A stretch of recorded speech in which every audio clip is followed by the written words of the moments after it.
25 December বুধবার ঢাকায় আসছেন বিএনপির ভারপ্রাপ্ত চেয়ারম্যান তারেক রহমান।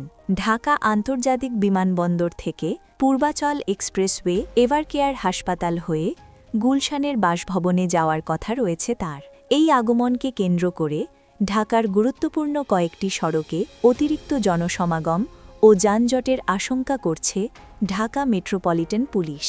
ডিএমপি জানিয়েছে ভোর 4টে থেকে রাত 10টা পর্যন্ত মহাখালী থেকে আবদুল্লাপুর এবং কুড়িল থেকে মুস্তুল পর্যন্ত পূর্বাচল এক্সপ্রেসওয়ে পরিহার করতে হবে।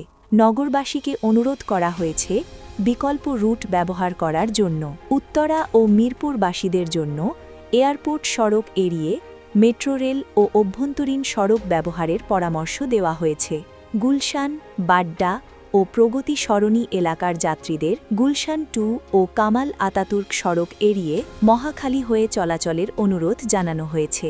বিদেশগামী যাত্রীদের ক্ষেত্রে বিশেষ সতর্কতা অবলম্বনের নির্দেশনা দিয়েছে পুলিশ। এয়ারপোর্টে যাওয়ার সময় যাত্রীদের সঙ্গে টিকিট থাকতে হবে এবং কোনো সহযোগী নেওয়া যাবে না। পর্যাপ্ত সময় হাতে রেখে বাসা থেকে বের হওয়ার আহ্বান জানানো হয়েছে। তারেক রহমানকে অভ্যর্থনা জানাতে আসা নেতাকর্মীদের জন্য কিছু কড়াকড়ি নির্দেশনা দেওয়া হয়েছে। কোনো ব্যাগ, লাঠি বা সন্দেহজনক বস্তু বহন করা যাবে না।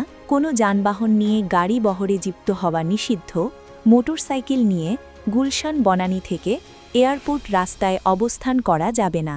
নেতাকর্মীদের জন্য নির্ধারিত করা হয়েছে বিশেষ পার্কিং এলাকা। টঙ্গী, পূর্বাচল, দিয়াবাড়ি, আগারগাঁও এবং মতিঝিল এলাকায় গাড়ি পার্ক করার নির্দেশনা দেওয়া হয়েছে। পুলিশ বলছে এই নির্দেশনাগুলো মানলে নগরবাসীর ভোগান্তি কমবে এবং নিরাপত্তা ব্যবস্থাপনা থাকবে সুষ্ঠু। সবার সহযোগিতাই পারে ঢাকাকে নিরাপদ ও সচল রাখতে।